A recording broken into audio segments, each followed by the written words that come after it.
Hello and welcome. Does a society which holds back women create an environment in which extremism can thrive? That's one of the issues examined in a new book making a passionate plea for the advancement of women in the developing world. More than 100 million women are believed to be missing from the world today, and at least 2 million girls disappear each year. That information has come from various studies examining birth rates, demographic trends and life expectancy. The cause of these disappearances is likely to linked to gender discrimination in the earliest stages of a girl's life. In many parts of the developing world, healthcare and education for girls is missing from a parent's priority list or simply unavailable. This lack of healthcare and education puts girls at risk for premature death, falling prey to traffickers, or becoming the victims of violence.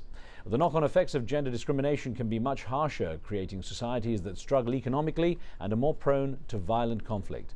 Societies where women lack economic and political power could even become breeding grounds for extremism. On today's show, we ask, can elevating women in the developing world result in a better, more secure world for all of us? Remember, you can join our conversation with your questions and comments. Log on to livestation.com/AJE, enter the chat room and take part, and we'll also welcome your phone calls on the show.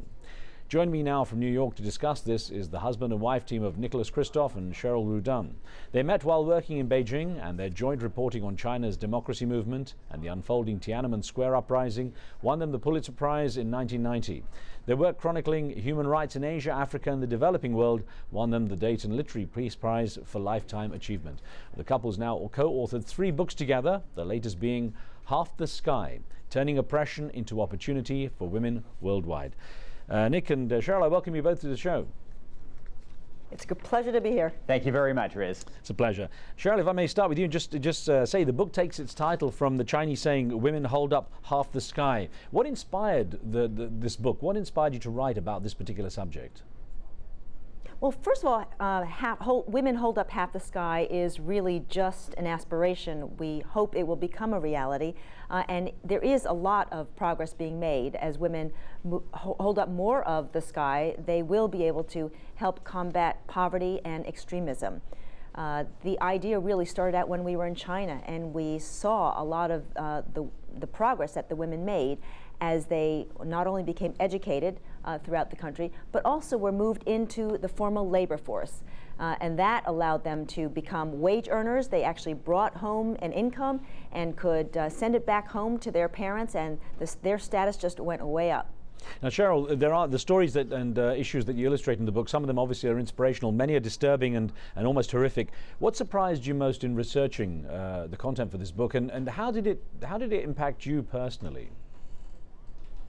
Well, there were a number of surprises. One of the major surprises was that there were anywhere between 60 million to 100 million missing girls and women in the world, partly because of discrimination to death.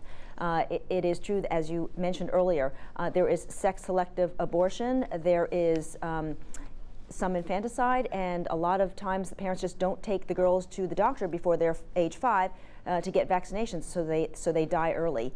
That was surprising. The other thing that was surprising is that it isn't just men, it is women. In a patriarchal, hierarchical society, what happens is that sometimes women become the perpetrators, partly because they have absorbed the patriarchal and hierarchical mores and customs, and sometimes they are the ones who are perpetrating the crimes against their girls. I'm going to come on to that in a little bit later in the show as well, but Nick, if I could welcome you in and say that you illustrate many of the issues through stories from the developing world, but I guess you also do point out it's not simply a case of the developing world versus the developed world. Everything isn't perfect in the developed world when it comes to women's rights, is it?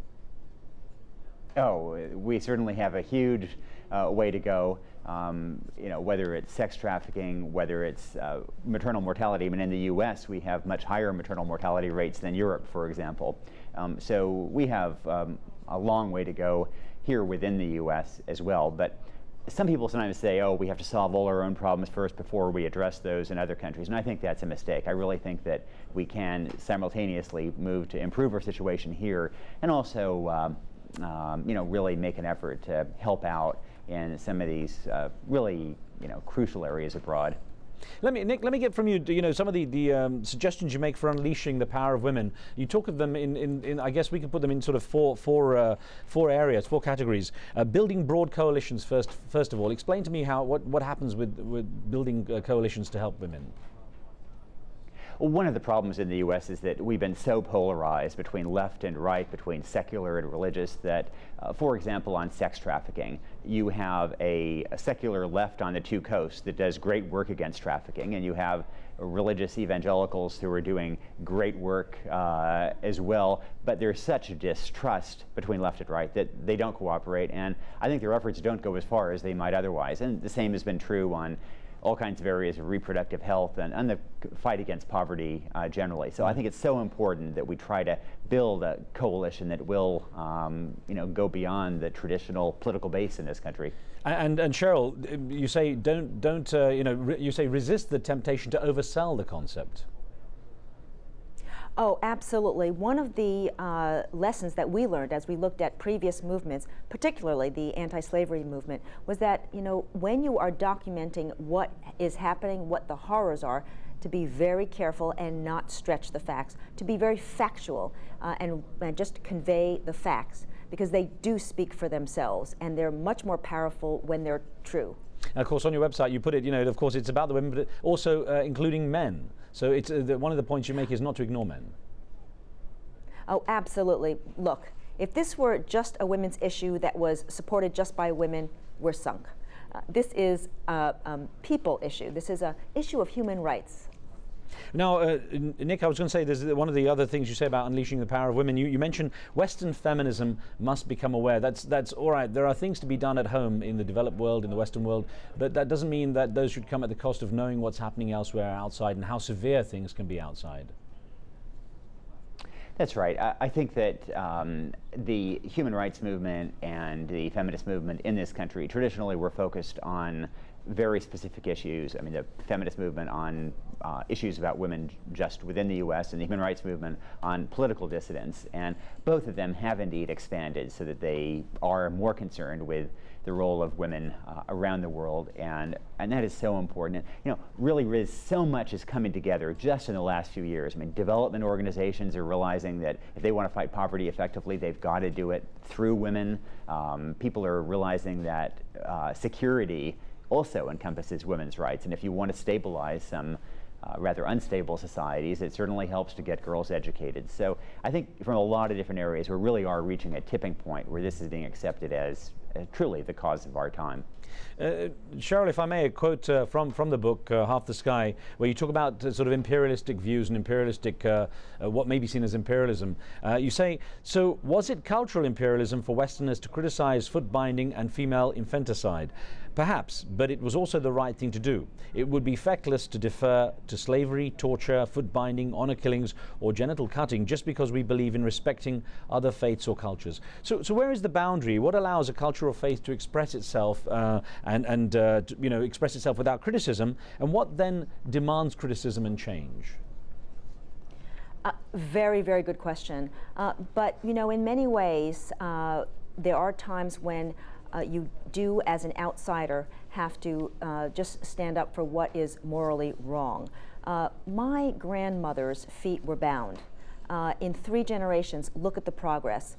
And it's because there was support from the outside to end concubinage, to end foot binding. And the best way to do it isn't to go out there and jump on the bully pulpit and say, you've got to end foot binding.